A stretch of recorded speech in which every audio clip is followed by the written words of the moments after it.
Papai, bem-vindo ao seu novo lar, disse meu filho Carlos, estacionando na porta do asilo. Eles vão cuidar de você melhor do que eu. Peguei minha bolsa em silêncio e entrei. Ele só não esperava receber uma intimação dias depois. Meu nome é João Ferreira, tenho 82 anos e essa é uma história que preciso contar. Nasci em Ribeirão Preto, vim para São Paulo ainda jovem em busca de uma vida melhor. Trabalhei 40 anos como eletricista, comecei como ajudante aos 16 e me tornei um dos mais respeitados da região. Construí uma clientela fiel, juntei dinheiro centavo por centavo, comprei minha casa própria e ainda consegui um apartamentinho para alugar. Sempre pensei que estava deixando um futuro seguro para meu filho. Como eu estava enganado.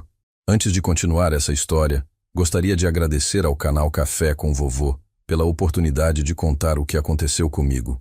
E peço a você que está me ouvindo para ajudar esse canal se inscrevendo nele e comentar a cidade de onde você está nos assistindo. Todos os dias tem uma história nova aqui, e talvez a minha te ajude a entender que idade não é sinônimo de fraqueza. Quando Carlos parou o carro naquela manhã de terça-feira, eu sabia que algo estava diferente. Nos últimos meses, ele tinha começado a aparecer mais em casa. Sempre foi um filho, digamos, complicado. Aos 40 anos nunca conseguiu se estabilizar em emprego nenhum. Vivia de bicos, sempre com alguma desculpa na ponta da língua, sempre precisando de um dinheirinho emprestado. Minha falecida esposa, Deus a tenha, sempre dizia que eu era muito bonzinho com ele. João, você vai ver. Esse menino só vai aprender quando a vida ensinar. Ela morreu há 5 anos sem ver como estava certa. Depois que fiquei viúvo, Carlos começou a me visitar com mais frequência. Eu até achei bonito no começo. Pensei que a morte da mãe tinha amadurecido ele. Mas logo percebi que as visitas sempre terminavam da mesma forma. Ele olhando as contas em cima da mesa, perguntando se eu precisava de ajuda com o banco, sugerindo que era perigoso um homem da minha idade morar sozinho. Pai, o senhor não acha que seria melhor ter alguém para cuidar do senhor? Eu sempre respondia que estava bem, que ainda dirigia, ainda cuidava da casa, ainda recebia meus clientes antigos quando algum precisava de um reparo rápido. Mas Carlos foi ficando mais insistente. Começou a trazer folhetos de asilos. Residenciais para a terceira idade, como ele gostava de falar. Dizia que eram lugares modernos, com atividades, enfermeiros, médicos. Pai, é por segurança. E se o senhor passar mal à noite? E se cair no banheiro? Eu não conseguiria me perdoar se algo acontecesse. No fundo, eu sabia que não era preocupação genuína. Quando você trabalha 40 anos lendo as pessoas através dos seus problemas elétricos, visitando suas casas, conversando na cozinha enquanto troca um chuveiro, você aprende a enxergar além das palavras bonitas. O dia que ele chegou com os papéis já prontos, foi quando entendi que não havia mais conversa. Pai, eu já resolvi tudo. O senhor vai ser muito bem cuidado no Vila Esperança. Já paguei a primeira mensalidade, já conversei com a diretora, é só o senhor assinar aqui e fazer as malas. Eu olhei para aqueles papéis e vi uma coisa que ele não sabia que eu tinha visto. Meu nome também estava em outros documentos embaixo. Procuração, transferência de conta. Carlos achava que eu era um velho tonto, mas 40 anos mexendo com fios elétricos te ensina a prestar atenção nos detalhes. Assinei os papéis do asilo, mas não assinei os outros. Filho, esses outros papéis aqui, o que são? Ele ficou nervoso, guardou rapidinho. Ah, isso é só burocracia, pai. O senhor não precisa se preocupar com isso agora. Eu sorri e não falei mais nada. Sempre fui um homem de poucas palavras, mas de olhos bem abertos. E naquele momento, meus olhos viram tudo o que eu precisava ver. No caminho para o asilo, Carlos foi falando sobre como eu ia ser feliz lá, como ia fazer novos amigos, como ia ter atividades todos os dias. Eu escutava em silêncio, olhando pela janela, vendo minha vida passar do lado de fora. Quando chegamos na frente daquele prédio velho, com uma placa desbotada escrito Vila Esperança, eu soube que minha verdadeira luta estava apenas começando. O cheiro de desinfetante misturado com algo que eu não conseguia identificar me atingiu assim que pisei no saguão do Vila Esperança. Uma senhora magra, de óculos grossos, se aproximou com um sorriso que não chegava aos olhos. Senhor João, seja bem-vindo. Eu sou Dona Rosa, a assistente social. Seu filho já nos contou tudo sobre sua situação. Carlos acenou rapidinho para mim. Murmurou algo sobre resolver uns papéis importantes e saiu pela porta como quem está fugindo de alguma coisa. Eu fiquei ali parado, com minha bolsa de couro gasta na mão, observando tudo. Dona Rosa me levou para conhecer meu quarto. Um cubículo pequeno com 2 camas, um guarda-roupa dividido ao meio e uma janela que dava para um pátio interno sem muito verde. O senhor vai dividir com seu Antônio, um senhor muito educado. Ele está na fisioterapia agora. Enquanto ela falava, meus olhos já estavam fazendo o que sempre fiz na casa dos clientes, analisando. A tomada solta na parede, a lâmpada queimada do banheiro, o barulho estranho vindo do ar-condicionado velho. 40 anos como eletricista te ensinam que quando as coisas básicas estão mal cuidadas, é sinal de que o resto também está. Seu filho deixou bem claro que o senhor tem uns pequenos problemas de memória, disse Dona Rosa, folheando uma pasta. Mas não se preocupe, aqui a gente tem experiência com isso. Eu a olhei direto nos olhos. Dona Rosa, posso fazer uma pergunta? Que tipo de problemas meu filho disse que eu tenho? Ela pareceu um pouco desconcertada. Bem, ele mencionou alguns episódios de confusão, esquecimento de tomar remédios, dificuldade para cozinhar. Eu balancei a cabeça devagar. Interessante. Carlos tinha criado uma versão de mim que nem eu mesmo conhecia. O primeiro almoço foi revelador. Me sentei numa mesa com outros 3 senhores. Seu Manuel, que tinha sido bancário, seu Roberto, ex-professor, e seu Antônio, meu companheiro de quarto, que descobri ter sido contador. Todos eles tinham histórias parecidas.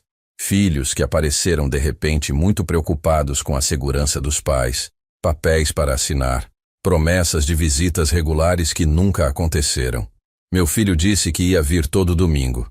Contou seu Manuel, mexendo a comida sem vontade. Faz 2 meses que estou aqui. Ele apareceu 3 vezes. Durante a tarde, uma enfermeira jovem chamada Márcia veio aplicar meus medicamentos. Senhor João, seu filho deixou essa lista dos remédios que o senhor toma. Eu olhei para a receita. Remédio para a pressão que eu nunca tomei. Calmante para a ansiedade que eu nunca tive. Medicação para diabetes que eu não tenho. Márcia, posso conversar com você em particular? Ela me olhou com certa desconfiança, mas concordou. Filha, eu não tomo nenhum desses remédios. Minha pressão sempre foi normal. Nunca tive diabetes. E ansiedade. Bem, aos 82 anos você aprende que a vida é curta demais para ficar ansioso com bobagem. Márcia ficou confusa. Mas seu filho foi muito específico sobre sua condição de saúde. Márcia, eu disse calmamente. Você conhece meu filho há quanto tempo? Desde ontem, quando ele trouxe o senhor. E você me conhece há quanto tempo? Algumas horas. Então me responde uma coisa. Quem você acha que conhece melhor minha saúde?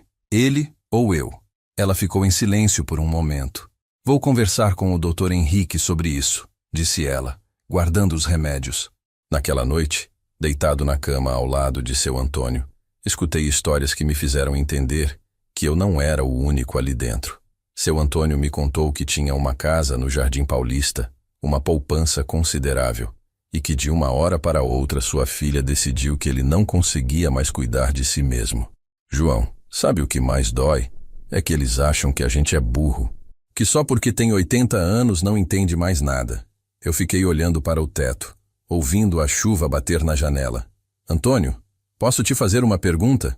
Você assinou alguma procuração para sua filha? Ele suspirou fundo. Assinei. Na época pensei que era só para emergências. Na manhã seguinte, durante o café, observei mais detalhes. A comida chegava morna. Alguns funcionários tratavam os idosos como se fossem crianças, gritando desnecessariamente, e percebi que havia 2 classes de tratamento ali dentro. Os que tinham família presente e cobrante e os que tinham sido simplesmente depositados. Eu claramente estava no segundo grupo, mas havia algo que Carlos não sabia sobre mim. 40 anos trabalhando em casas diferentes te ensinam a observar, escutar e, principalmente, a ganhar a confiança das pessoas certas. Quando Márcia passou para distribuir os medicamentos novamente, eu a chamei. Márcia, você tem filhos? Tenho, senhor João. 2 pequenos. E se um dia, quando você estiver velha, eles te trouxessem para um lugar assim dizendo que é para seu bem? Como você gostaria de ser tratada? Ela parou o que estava fazendo e me olhou. Com respeito, Sr. João. Com dignidade. Então me trata assim. Não como se eu fosse um problema que alguém quis resolver depositando aqui. Naquele momento, eu vi algo no olho da Márcia que me deu esperança. Não era pena. Era reconhecimento. Ela tinha entendido que eu não era apenas mais um velho confuso largado pela família. Eu era um homem com história, com dignidade, com lucidez. E, principalmente, eu era um homem que não ia aceitar calado ser tratado como um estorvo. Carlos achava que tinha me colocado numa prateleira, longe dos seus planos. Ele não fazia ideia de que tinha acabado de me dar o tempo e o lugar perfeito para planejar minha resposta. Enquanto eu tomava meu café morno naquela manhã, olhando pela janela suja do refeitório, uma certeza crescia dentro de mim. Meu filho tinha subestimado o homem errado. A primeira semana no Vila Esperança me ensinou mais sobre meu filho do que 40 anos de convivência. Carlos não apareceu nenhuma vez para ver como eu estava me adaptando. Nem telefonou. Era como se tivesse me entregado numa loja e esquecido que eu existia. Mas eu não estava parado. Desde o primeiro dia, comecei a fazer o que sempre fiz quando chegava numa instalação elétrica nova. Mapear tudo. Entender como as coisas funcionavam. Descobrir onde estavam os problemas.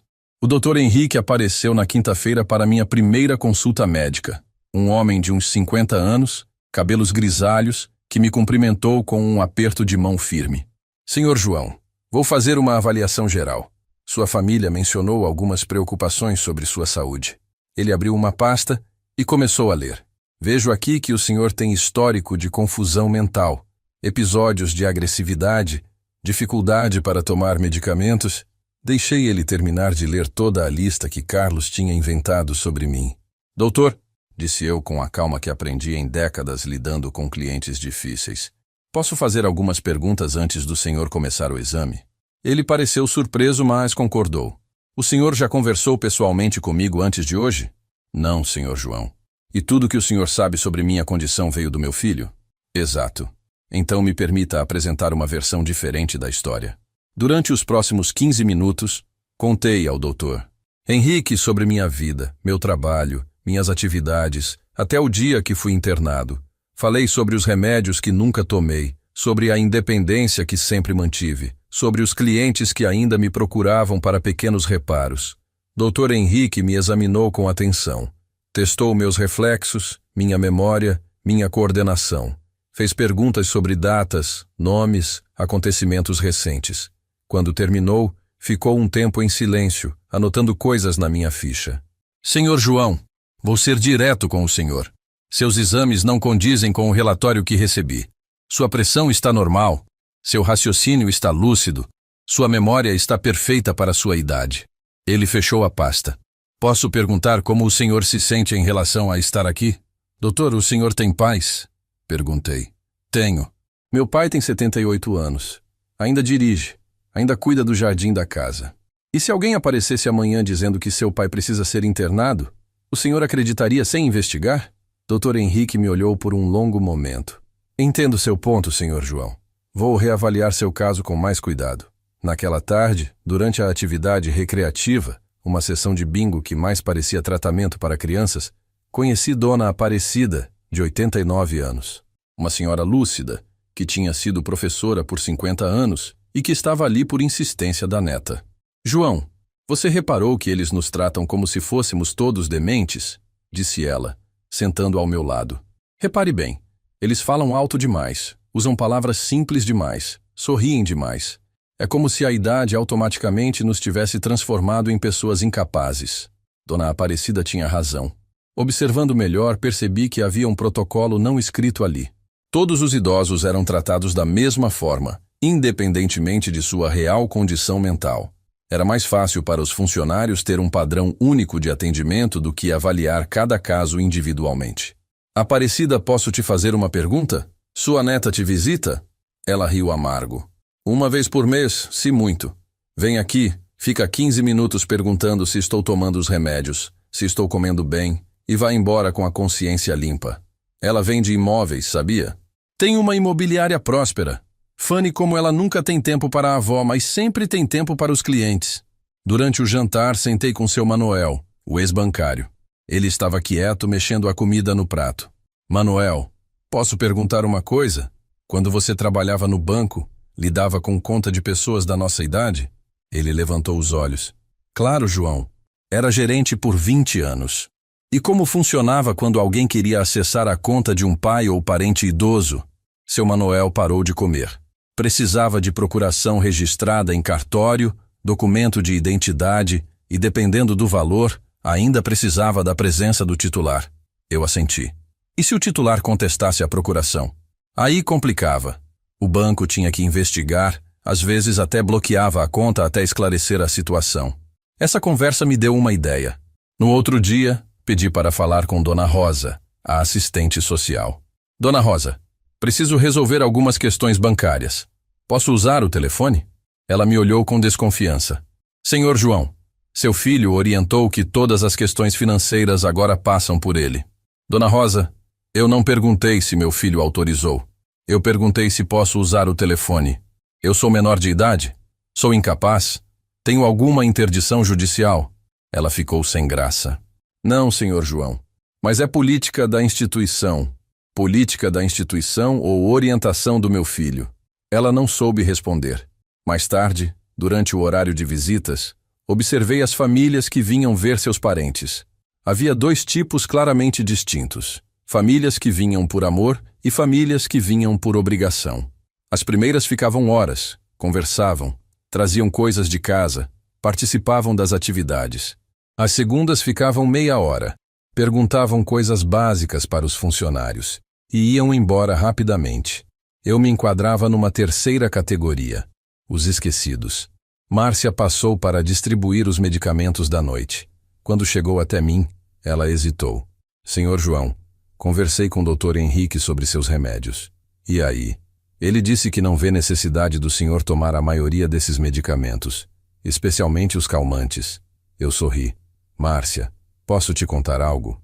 Nos 40 anos que trabalhei como eletricista, aprendi uma coisa importante.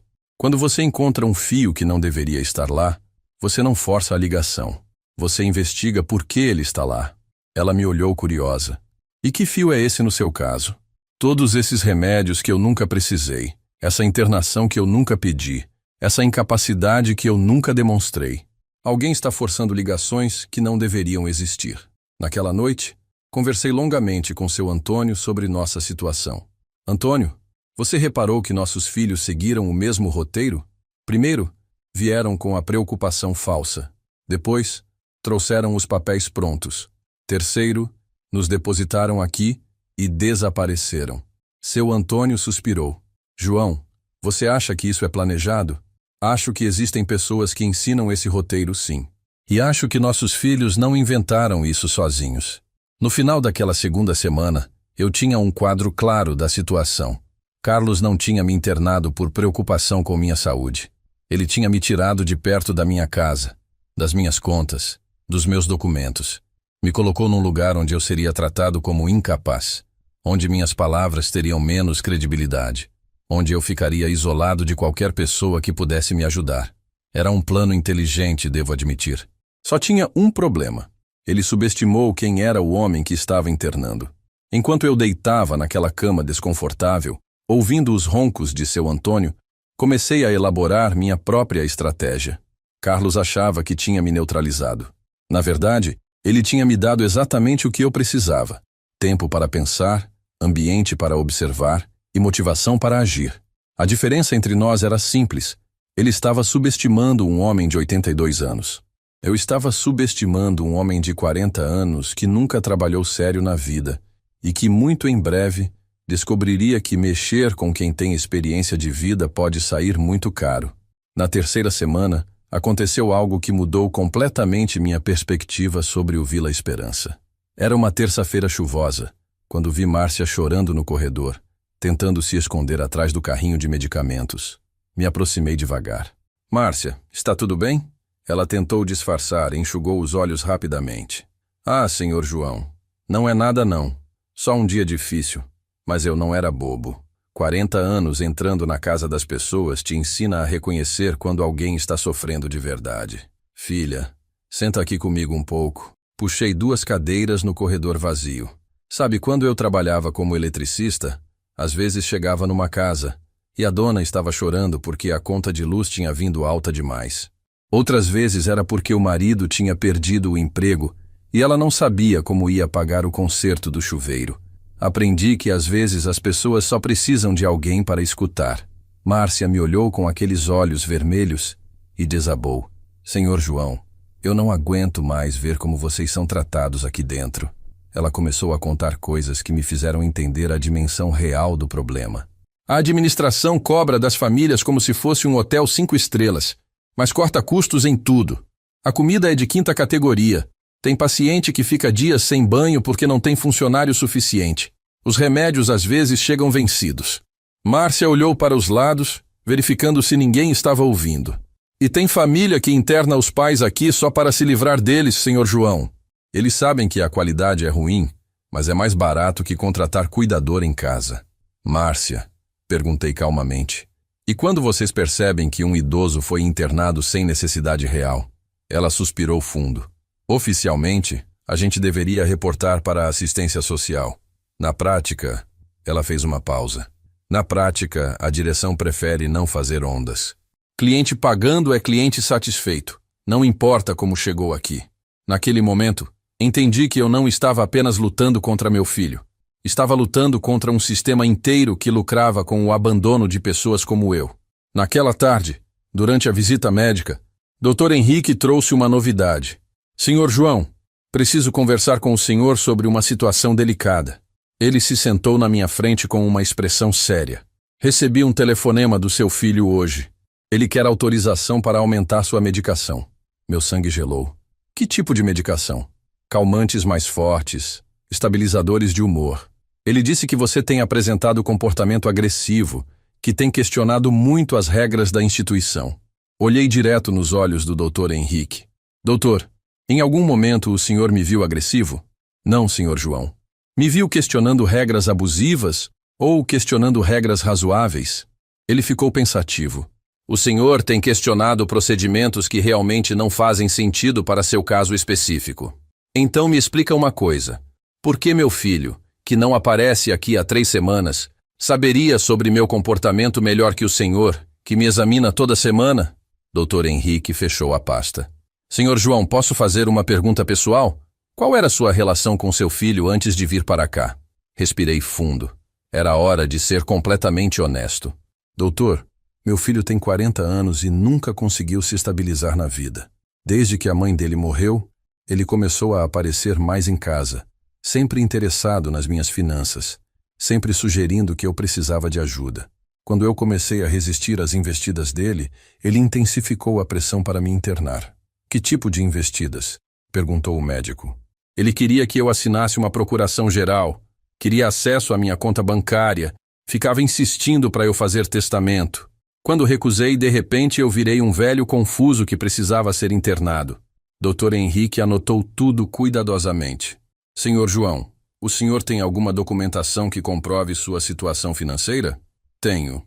Toda a minha documentação está na minha casa, que agora deve estar nas mãos do Carlos. Naquela noite, chamei Dona Aparecida, seu Manuel e seu Antônio para uma conversa reservada no jardim. Pessoal, preciso de um favor de vocês. Quero que cada um conte sua história completa. Como chegou aqui, que desculpas a família deu, que documentos assinaram. Durante 1 hora, escutei relatos que formavam um padrão assustador. Todos tinham filhos ou netos com problemas financeiros. Todos tinham patrimônio considerável. Todos foram convencidos a assinar papéis por segurança. E todos foram rapidamente internados depois que questionaram alguma decisão dos familiares. Gente, disse eu, vocês percebem que somos vítimas do mesmo golpe? Dona Aparecida balançou a cabeça. João, mas o que podemos fazer? Quem vai acreditar na palavra de 4 velhos internados num asilo? Aparecida, você foi professora por 50 anos. Manuel foi gerente de banco por 20. Antônio foi contador a vida inteira. Eu fui eletricista por 40 anos. Nós 4 juntos temos mais de 160 anos de experiência profissional. Somos velhos, mas não somos burros. Na manhã seguinte, pedi para conversar em particular com Dona Rosa, a assistente social. Dona Rosa, preciso reportar uma situação. Acredito que fui internado aqui sob falsas alegações. Ela me olhou com aquele sorriso condescendente que eu já conhecia bem. Senhor João, sabemos que às vezes é difícil aceitar que precisamos de ajuda. Dona Rosa, interrompi firmemente. A senhora é assistente social formada ou é funcionária treinada para dar respostas prontas? Ela ficou desconcertada. Sou formada, senhor João. Então me trata como um caso a ser investigado, não como um velho resmungão. Expliquei para ela toda a situação. A pressão do Carlos, os documentos que ele tentou me fazer assinar, o histórico médico inventado, o desaparecimento dele depois da internação. Dona Rosa, pelo código de ética da sua profissão, a senhora não deveria investigar essas alegações? Ela ficou em silêncio por um longo momento. Senhor João, vou conversar com a direção sobre seu caso. Quando ela saiu da sala, eu sabia que tinha plantado uma semente.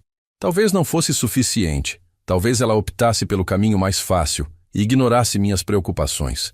Mas eu tinha aprendido uma coisa importante naquelas 3 semanas. Não eram todos os funcionários que estavam apenas cumprindo o protocolo. Alguns ainda tinham consciência. E se eu conseguisse conquistar a confiança das pessoas certas, talvez tivesse uma chance de reverter a situação que Carlos achava que tinha resolvido definitivamente. Naquela noite, olhando pela janela do quarto, vendo a chuva cair no pátio mal iluminado, pensei na ironia da situação. Carlos tinha me colocado ali para me silenciar e me isolar. Sem saber, ele tinha me dado acesso a outras vítimas, profissionais que ainda tinham ética e tempo suficiente para entender exatamente o que ele estava fazendo. Meu filho sempre foi preguiçoso demais para planejar as coisas direito, e essa preguiça ia ser a ruína dele. A 4ª semana começou com uma surpresa que me fez entender que Carlos não estava apenas sendo negligente, ele estava sendo calculista. Era segunda-feira de manhã quando Márcia chegou com uma novidade que me deixou alerta. Senhor João, seu filho ligou ontem. Ele quer marcar uma reunião com a psicóloga da instituição. Perguntei qual era o motivo. Ele disse que está preocupado com alguns relatos que recebeu sobre seu comportamento. Aparentemente, alguns funcionários comentaram que o senhor anda questionando muito as coisas, fazendo perguntas sobre procedimentos. Ali estava a confirmação do que eu já suspeitava. Carlos tinha informantes dentro do asilo. Alguém estava reportando minhas atividades para ele. Márcia, posso perguntar quem são os funcionários que fizeram esses relatos? Ela pareceu constrangida. Senhor João, eu não posso... Márcia, não estou pedindo nomes. Estou perguntando se você foi uma das pessoas que relatou alguma coisa sobre mim para meu filho. Ela me olhou nos olhos. Não, senhor João. Eu nunca falei com seu filho sobre seu comportamento. Durante o café da manhã, observei os funcionários com outros olhos. Quem ali dentro poderia estar passando informações para Carlos? A funcionária da limpeza que sempre ficava por perto quando eu conversava com outros internos? O técnico de enfermagem que parecia interessado demais nas minhas conversas com o Dr. Henrique? Ou talvez a própria administração, que via qualquer questionamento como ameaça ao funcionamento da máquina? Naquela tarde, Dr. Henrique apareceu para nossa consulta semanal com uma expressão diferente. Senhor João, recebi instruções da direção para fazer uma avaliação psiquiátrica mais detalhada. Ele colocou alguns papéis sobre a mesa. Aparentemente, há preocupações sobre possível desenvolvimento de paranoia, comportamento contestador excessivo para sua idade. Eu ri. Não pude evitar. Doutor, deixa eu entender. Quando um homem de 82 anos aceita tudo calado, ele é um bom paciente. Quando ele usa o cérebro que Deus lhe deu, ele é paranoico? Dr. Henrique suspirou. Senhor João, entre nós, concordo com o senhor, mas estou recebendo pressão de várias direções. Que tipo de pressão? Ele hesitou antes de responder. Seu filho mencionou a possibilidade de transferi-lo para uma instituição mais especializada em problemas mentais se não conseguirmos controlá-lo aqui. A ameaça estava clara. Se eu continuasse incomodando, seria transferido para um lugar onde seria muito mais difícil provar minha sanidade.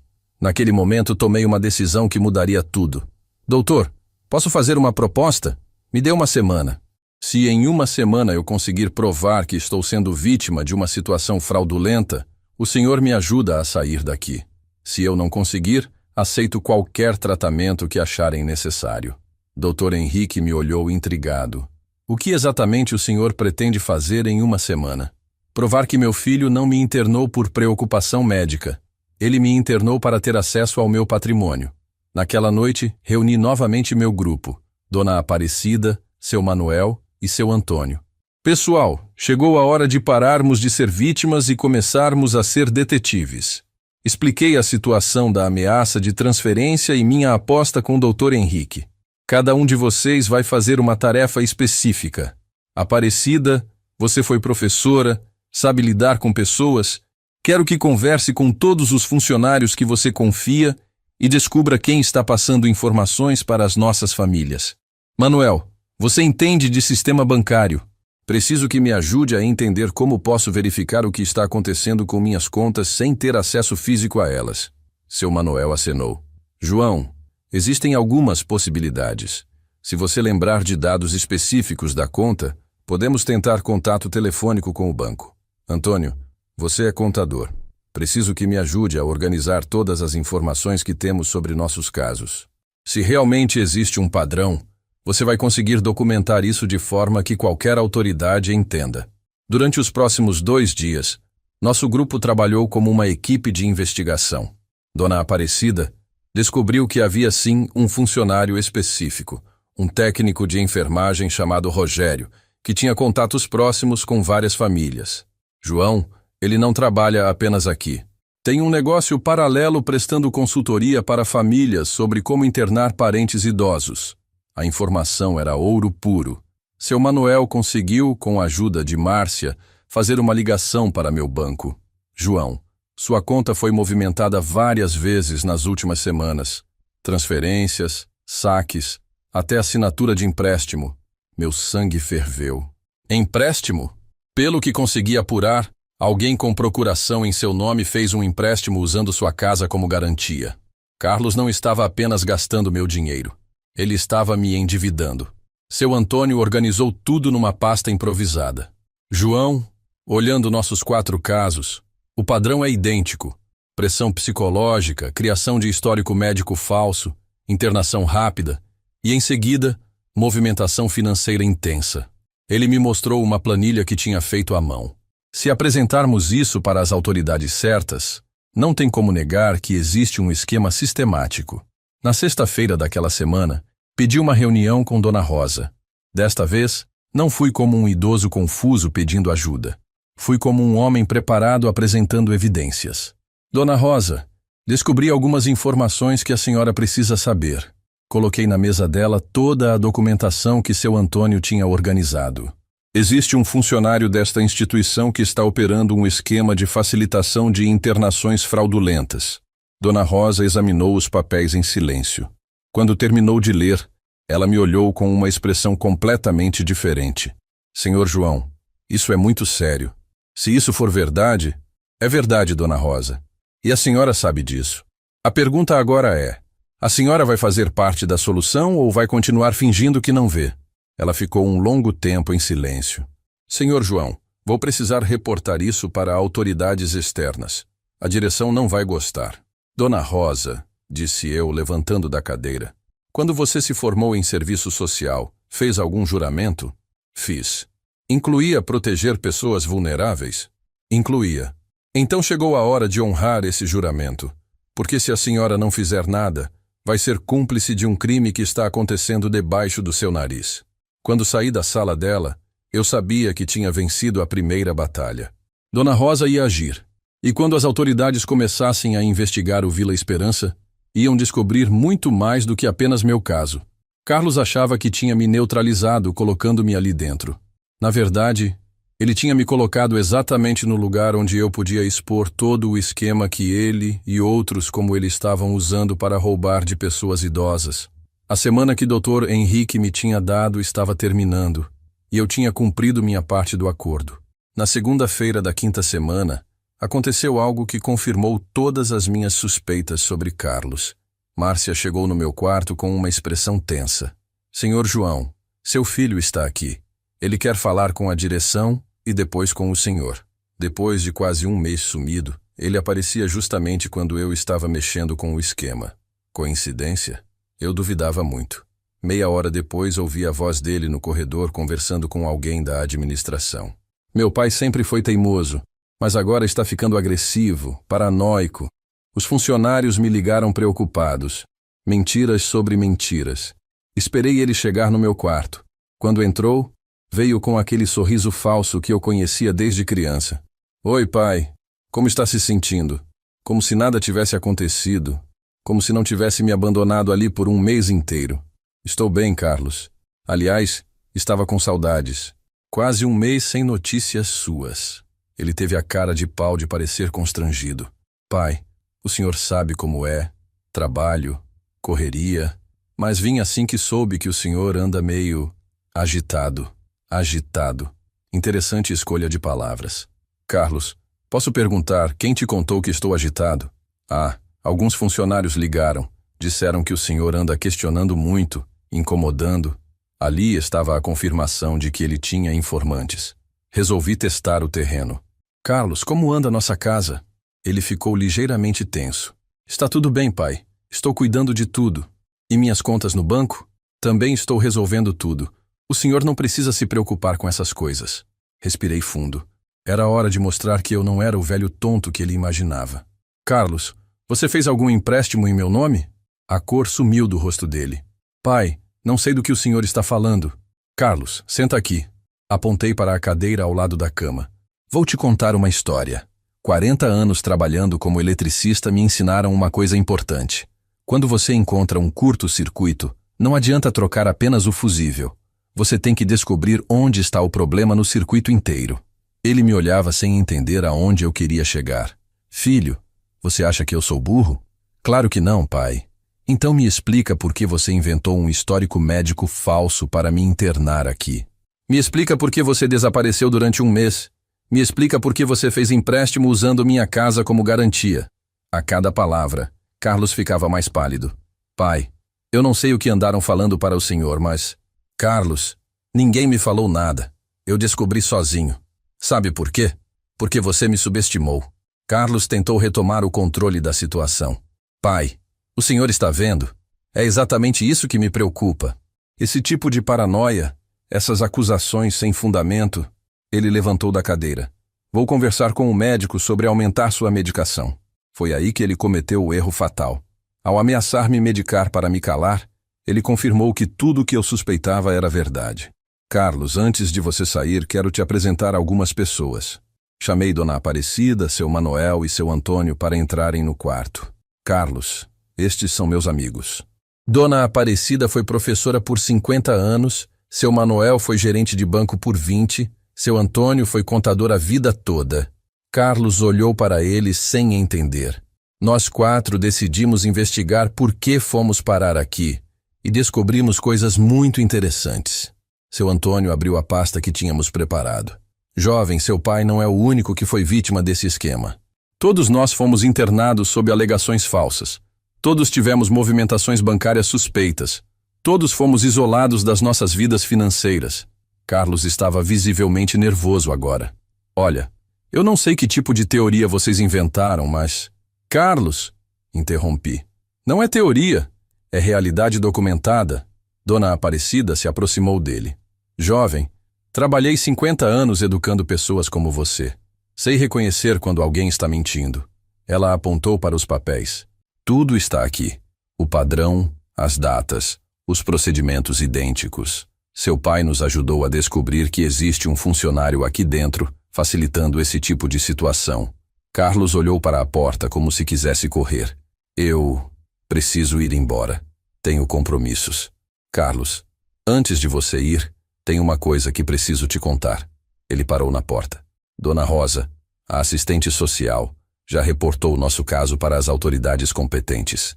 E, doutor, Henrique está reavaliando minha situação médica com base nas evidências que apresentei. Carlos ficou branco. O que isso significa? Significa, meu filho, que você tem poucos dias para reverter tudo o que fez antes que isso vire um caso de polícia. Ele saiu do quarto sem se despedir.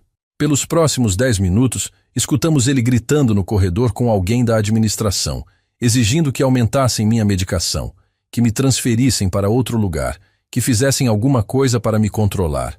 Mas era tarde demais. A investigação já tinha começado. Naquela tarde, Dr. Henrique apareceu com uma expressão satisfeita. Senhor João, recebi o relatório da assistente social. Também recebi uma ligação do Conselho Regional de Medicina perguntando sobre seu caso. Ele se sentou. Posso dizer oficialmente que sua internação não tem justificativa médica. O senhor está sendo vítima de internação compulsória sem fundamento. Doutor, o que acontece agora? Agora, senhor João, o senhor tem o direito legal de sair daqui imediatamente. E seu filho vai ter que explicar para as autoridades por que internou um homem lúcido contra sua vontade. Doutor, Henrique fechou minha ficha médica. Além disso, se comprovarem as movimentações financeiras que vocês documentaram, isso pode virar um caso criminal. Naquela noite, enquanto arrumava minhas poucas coisas para sair do Vila Esperança, pensei na ironia da situação. Carlos tinha me colocado ali para me silenciar e me controlar. Em vez disso, tinha me dado o tempo, o lugar e as pessoas certas para expor exatamente o que ele estava fazendo. Amanhã eu sairia dali. Mas Carlos teria que lidar com as consequências de ter mexido com o homem errado. Meu filho sempre achou que ser velho significava ser fraco. Estava prestes a descobrir que havia confundido idade com experiência. E experiência, quando bem usada, pode ser uma arma muito poderosa. Capítulo 7. Na manhã de terça-feira, enquanto eu terminava de arrumar minha bolsa para sair do Vila Esperança, Carlos apareceu novamente. Desta vez não veio sozinho. Trouxe um homem de terno que se apresentou como advogado. Pai, este é Dr. Maurício. Ele vai nos ajudar a resolver essa confusão toda. A palavra confusão me irritou profundamente. Como se 40 dias da minha vida jogados fora fossem apenas uma confusão. Dr. Maurício me cumprimentou com um sorriso profissional. Senhor João, entendo que há alguns mal-entendidos sobre sua situação aqui. Vim para esclarecer alguns pontos e talvez encontrarmos uma solução que seja boa para todos. Olhei para Carlos. Ele estava suando, mesmo com o ar-condicionado ligado. Que tipo de solução? Perguntei calmamente. Bem, seu filho está disposto a fazer alguns ajustes nos procedimentos. Talvez uma compensação financeira pela inconveniência. Ali estava a confirmação final. Carlos não tinha vindo para se desculpar ou explicar. Tinha vindo para tentar me comprar. Doutor Maurício, posso fazer uma pergunta? O senhor sabe exatamente o que seu cliente fez? O advogado hesitou. Tenho uma versão dos fatos, senhor João. Que versão? Que houve um mal-entendido sobre sua necessidade de cuidados, que talvez a internação tenha sido precipitada. Chamei Dona Rosa para participar da conversa. Quando ela chegou, pedi para ela mostrar ao advogado toda a documentação que havíamos organizando. Doutor Maurício, este é o relatório oficial da assistente social desta instituição. Leia com atenção. Observei o rosto do advogado mudando conforme ele lia. Senhor Carlos, há algumas discrepâncias sérias entre o que o senhor me contou e o que está documentado aqui. Carlos tentou interferir. Pai, vamos resolver isso em família. Não precisa envolver mais pessoas. Carlos, disse eu levantando da cadeira. Família se resolve em casa, entre pessoas que se amam e se respeitam. Quando um filho interna o pai sob mentiras para roubar seus bens, isso não é questão de família, é questão de polícia. Dr. Maurício guardou os papéis. Senhor Carlos, preciso conversar com o senhor em particular. Eles saíram para o corredor. Através da porta entreaberta, consegui ouvir parte da conversa. Não me contou sobre movimentações financeiras. Isso muda completamente a natureza do caso. Posso representá-lo numa questão civil, mas se isso virar criminal, Carlos interrompia, explicando, justificando, mentindo. Quando voltaram, Dr. Maurício estava visivelmente constrangido. Senhor João, gostaria de me retirar deste caso. Acredito que seria melhor o senhor e seu filho resolverem essa questão através dos canais apropriados. Ele saiu rapidamente, deixando Carlos sozinho comigo pela primeira vez em mais de um mês. Pai, eu posso explicar tudo. Carlos, senta aqui e me escuta bem. Minha voz saiu mais firme do que eu esperava. Você tem 40 anos. Eu trabalhei 40 anos para construir o que tenho. 40 anos acordando às 5 da manhã, carregando escada, levando choque, suando debaixo de telha quente.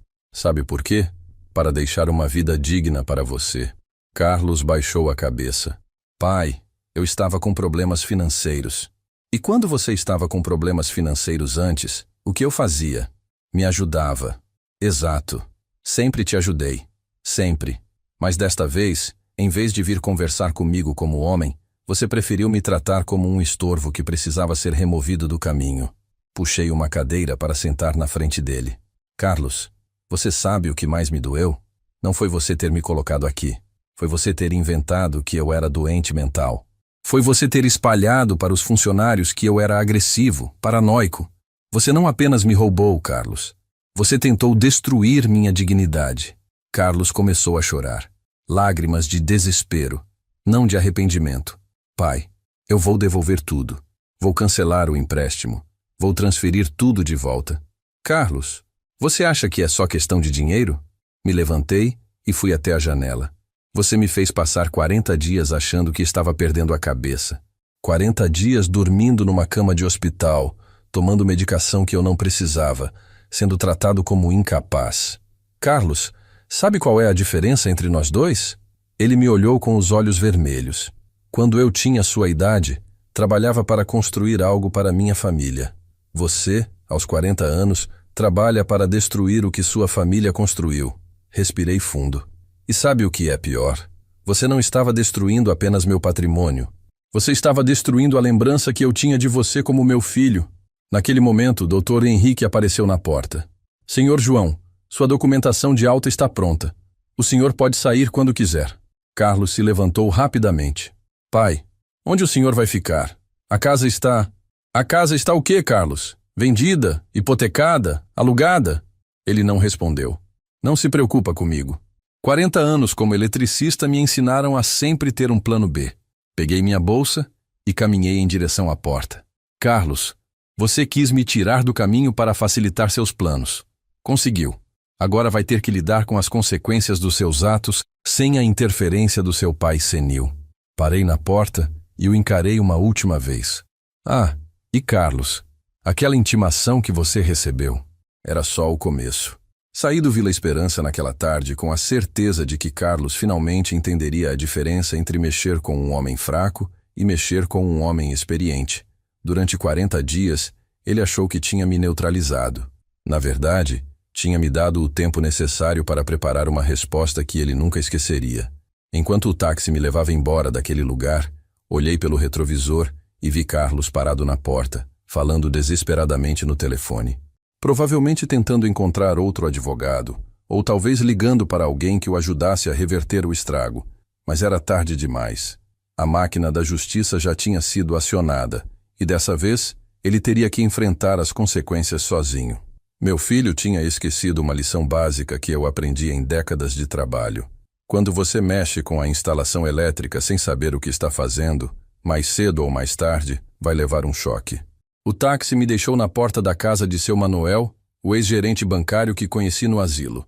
Ele tinha saído do Vila Esperança alguns dias antes de mim, depois que sua filha, assustada com a investigação, resolveu levá-lo de volta para casa. Manuel me ofereceu um quarto na casa dele enquanto eu resolvia minha situação. João, depois de tudo que passamos juntos, somos mais que amigos. Somos irmãos de guerra. Na primeira manhã na casa do Manuel, recebi uma ligação que estava esperando há semanas. Era do gerente do banco onde eu mantinha minha conta há mais de 20 anos. Senhor João, recebemos uma notificação judicial sobre sua conta. Precisamos que o senhor compareça aqui para regularizar algumas movimentações que estão sendo questionadas pela Polícia Federal. Polícia Federal. As palavras soaram como música para meus ouvidos. Cheguei ao banco acompanhado de seu Manuel e fui recebido pelo gerente como se eu fosse um ressuscitado. Senhor João, que bom vê-lo. Ficamos preocupados quando seu filho apareceu aqui dizendo que o senhor estava internado com problemas mentais. O gerente me levou para sua sala particular. Para ser franco, algumas movimentações que ele fez nos últimos dias nos deixaram desconfiados. Que tipo de movimentações? Perguntei, embora já soubesse a resposta. O gerente abriu minha pasta. Empréstimo de 80 mil usando sua casa como garantia, transferências frequentes para a conta dele, até tentativa de venda de suas aplicações. Meu sangue ferveu. Carlos tinha ido muito além do que eu imaginava. Senhor João, Quando recebemos a notificação da Polícia Federal para bloquear todas as movimentações, já tinham sido retirados mais de 120 mil da sua conta. Seu Manuel me ajudou a entender toda a situação financeira. João, seu filho foi muito esperto no começo. Fez movimentações pequenas durante as primeiras semanas para não chamar atenção. Mas quando você começou a causar problemas no asilo, ele acelerou o processo. Foi a ganância que o entregou. Em menos de 2 semanas, Carlos tinha tentado drenar praticamente tudo que eu tinha juntado em 40 anos. Naquela tarde, recebi uma visita que não esperava. Era a delegada Marina, da Polícia Federal, responsável por investigar crimes contra idosos. Uma mulher de uns 45 anos, séria, que me cumprimentou com respeito. Senhor João, seu caso chamou nossa atenção porque não é isolado. Estamos investigando uma rede de pessoas que facilita esse tipo de situação. Que tipo de rede? Perguntei. Delegada Marina abriu uma pasta grossa. Advogados, funcionários de asilos, até médicos que fornecem laudos falsos para facilitar internações compulsórias. Seu caso nos levou a descobrir pelo menos 15 outras situações similares só na região metropolitana. Ela me mostrou fotos, documentos, um esquema complexo. Senhor João, o funcionário do asilo que vocês identificaram, Rogério, já tinha facilitado outras internações fraudulentas. E meu filho? Perguntei diretamente. Seu filho vai responder por apropriação indébita, cárcere privado de pessoa idosa e falsificação de documento médico. Dependendo do que mais descobrirmos na investigação, outras acusações podem ser adicionadas. A delegada fechou a pasta. Senhor João, o senhor tem certeza de que quer seguir com isso? É seu filho. Olhei direto nos olhos dela. Delegada, se meu filho tivesse vindo conversar comigo sobre seus problemas financeiros, eu teria ajudado ele como sempre fiz. Mas ele preferiu me tratar como um obstáculo que precisava ser removido. Ele não apenas me roubou. Ele tentou me destruir como pessoa. Respirei fundo. Se eu não seguir com isso, quantos outros pais vão passar pelo que eu passei? 3 dias depois, Carlos apareceu na casa de seu Manuel. Estava desesperado, magro, com olheiras profundas. Pai, preciso conversar com o senhor. Seu Manuel me deixou sozinho com ele na sala. Pai, eu fiz besteira. Muita besteira. Mas posso consertar tudo. Carlos, você acha que é questão de consertar? Ele se jogou no sofá. Pai, a Polícia Federal está investigando tudo. Bloquearam todas as contas, podem até me prender. E você acha que eu deveria ter pena? Perguntei calmamente. Carlos começou a chorar novamente. Pai, eu estava desesperado. Devia dinheiro para pessoas perigosas. Estava sendo ameaçado. Carlos, e quando você estava sendo ameaçado, por que não veio falar comigo? Porque eu sabia que o senhor ia ficar decepcionado. Decepcionado? Carlos, eu fiquei destruído. Me levantei e fui até a janela. Carlos, você sabe qual foi o dia mais triste da minha vida? Ele me olhou esperando a resposta. Foi quando eu percebi que meu filho era capaz de olhar nos meus olhos e me tratar como se eu fosse um lixo que precisava ser jogado fora. Voltei para perto dele. Carlos, você não me roubou apenas dinheiro. Você roubou minha dignidade, minha paz, minha saúde mental. Pai, me dá uma chance. Carlos, eu te dei 40 anos de chances. 40 anos te ajudando, te sustentando, acreditando que você ia mudar. Sentei na poltrona em frente a ele. Desta vez, você vai ter que enfrentar as consequências dos seus atos sozinho. Não é mais o papai que vai resolver tudo para você. Carlos ficou mais 10 minutos tentando me convencer, prometendo que ia mudar, que ia devolver tudo, que nunca mais faria algo assim. Quando ele saiu, eu sabia que era a última vez que conversaria com meu filho como pai. A partir daquele momento, Carlos seria apenas mais um réu num processo criminal onde eu era a vítima. Naquela noite, conversei com seu Manuel sobre meus sentimentos contraditórios. Manuel é estranho. Ao mesmo tempo que estou aliviado por ter descoberto tudo, estou triste por ter perdido meu filho. Seu Manuel, que havia passado por situação parecida com sua filha, me entendeu perfeitamente. João, você não perdeu seu filho. Você descobriu quem ele realmente era. E descobrir a verdade, mesmo quando dói, é sempre melhor que viver na mentira. Tinha razão. Durante 40 anos, eu havia sido pai de uma ilusão. Agora, finalmente, era um homem livre de uma ilusão. 2 semanas depois de sair do asilo, recebi uma ligação que mudaria definitivamente o rumo de toda essa história. Era da delegada Marina. Senhor João, preciso que o senhor venha aqui na delegacia. Descobrimos algo sobre seu caso que pode interessar muito ao senhor. Seu Manuel me acompanhou, como tinha feito em todos os compromissos desde que saí do Vila Esperança. Chegamos lá e a delegada nos recebeu com uma expressão que misturava satisfação profissional com indignação pessoal. Senhor João, lembra que eu disse que estávamos investigando uma rede? Ela colocou vários documentos sobre a mesa. Descobrimos que seu filho não agiu sozinho. Ele foi orientado por um grupo especializado em apropriar-se de bens de idosos através de internações forçadas. Meu sangue gelou. Carlos não era apenas um filho ingrato. Ele era parte de um esquema criminoso maior. A delegada me mostrou conversas de WhatsApp que tinham conseguido recuperar do celular de Carlos. Olhe aqui, Sr. João. Seu filho recebeu orientação passo a passo de como proceder. Ela apontou para as mensagens. Primeiro, criar um histórico de problemas mentais. Segundo, conseguir documentos médicos que justifiquem internação. Terceiro, obter procuração geral. Quarto, drenar as contas rapidamente. Cada etapa tinha sido planejada friamente. Quem estava orientando ele? Perguntei, embora uma parte de mim não quisesse saber a resposta. Doutor Maurício, o advogado que apareceu no asilo. A delegada mostrou mais documentos. Ele coordena uma rede com funcionários de várias instituições, médicos corruptos e até falsários que produzem laudos médicos. Seu caso nos levou a descobrir mais de 30 situações similares só este ano. Seu Manuel ficou indignado. Quer dizer que existe gente ganhando dinheiro ensinando filhos a roubar dos próprios pais? Infelizmente sim, respondeu a delegada. É um mercado em crescimento.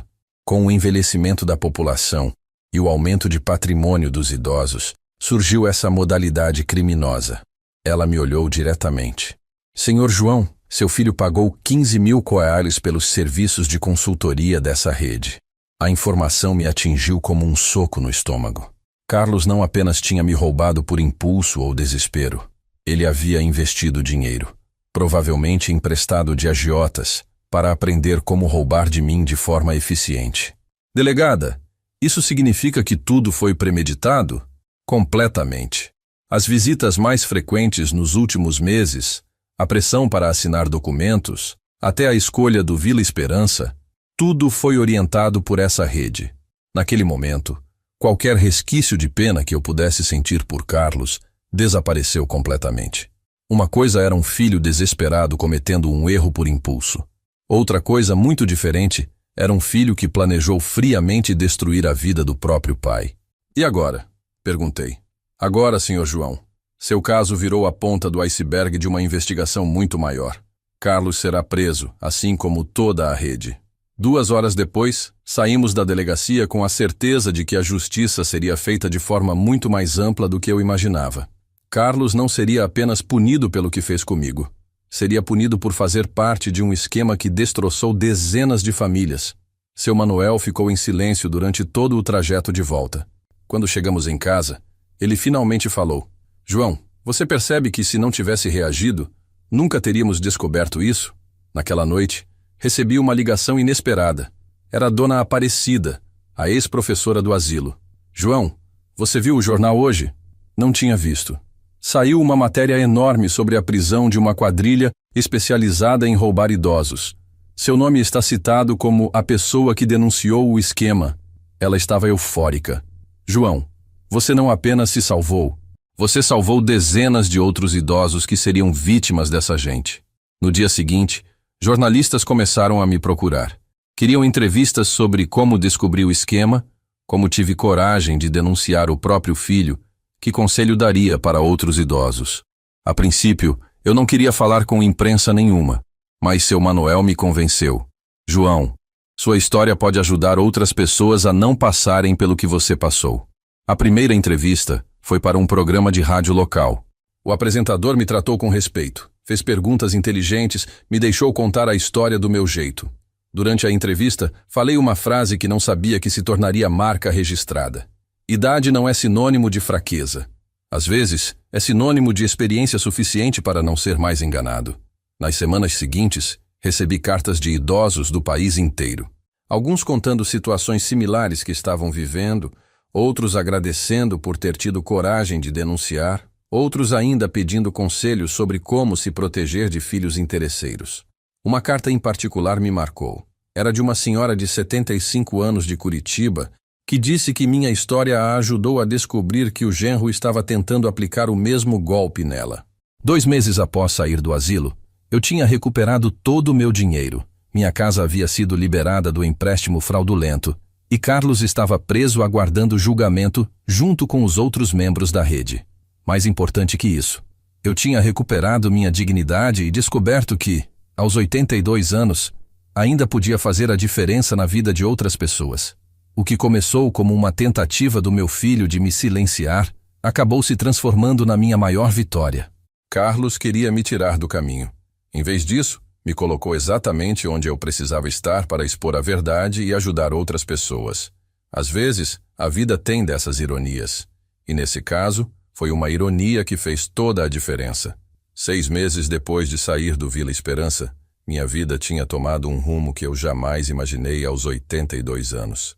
A casa de seu Manuel se tornou uma espécie de central de atendimento para idosos que passavam por situações similares à minha. Toda semana chegavam cartas, telefonemas, pessoas batendo na porta procurando ajuda ou conselho. O que começou como minha luta pessoal contra Carlos tinha se transformado em algo muito maior. Dr. Henrique, o médico do asilo, me procurou para uma conversa que mudaria tudo. Senhor João, tenho uma proposta para fazer. Que tal criarmos um projeto para orientar idosos sobre seus direitos? Ele me explicou que havia conseguido apoio do Conselho Regional de Medicina para desenvolver palestras educativas. O senhor seria o palestrante principal. Quem melhor que alguém que viveu isso na pele para alertar outros? A primeira palestra foi numa igreja do bairro, para cerca de 50 pessoas. Quando terminei de contar minha história, uma senhora na plateia levantou a mão. Senhor João, meu filho está fazendo exatamente isso comigo. Quer que eu assine procuração? Diz que preciso ir para um lugar mais seguro. Era a dona Mercedes, de 78 anos, viúva há 3 anos. Na mesma semana, ajudei ela a procurar a delegada Marina e descobrimos que o filho dela também estava sendo orientado pela mesma rede criminosa. Em pouco tempo, nossas palestras estavam lotadas. Seu Manuel criou um caderno onde anotávamos todos os casos que chegavam até nós. João, já são mais de 100 famílias que conseguimos ajudar nos últimos 3 meses. Dona Aparecida, que também havia se juntado ao projeto, ficava responsável por orientar as famílias sobre como documentar situações suspeitas. João, você percebe que virou um defensor dos direitos dos idosos? O julgamento de Carlos aconteceu numa manhã fria de agosto. Eu estava lá, sentado na primeira fileira, olhando para meu filho no banco dos réus junto com mais 12 pessoas que faziam parte da rede. Quando o juiz perguntou se eu queria fazer alguma declaração, me levantei e caminhei até o microfone.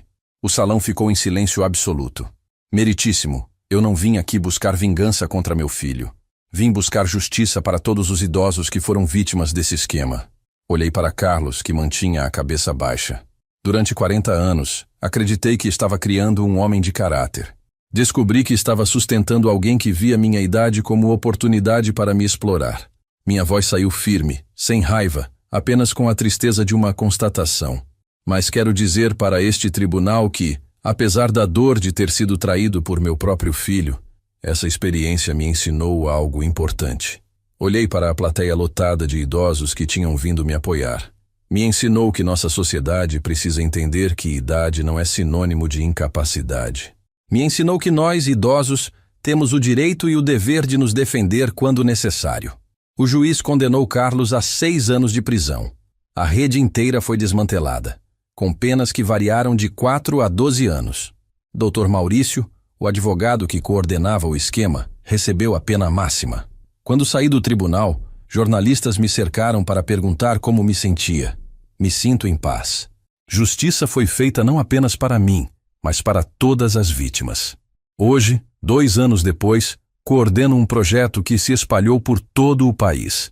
Idosos Vigilantes se tornou uma rede de proteção onde orientamos famílias, denunciamos esquemas fraudulentos e, principalmente, educamos a sociedade sobre os direitos da terceira idade.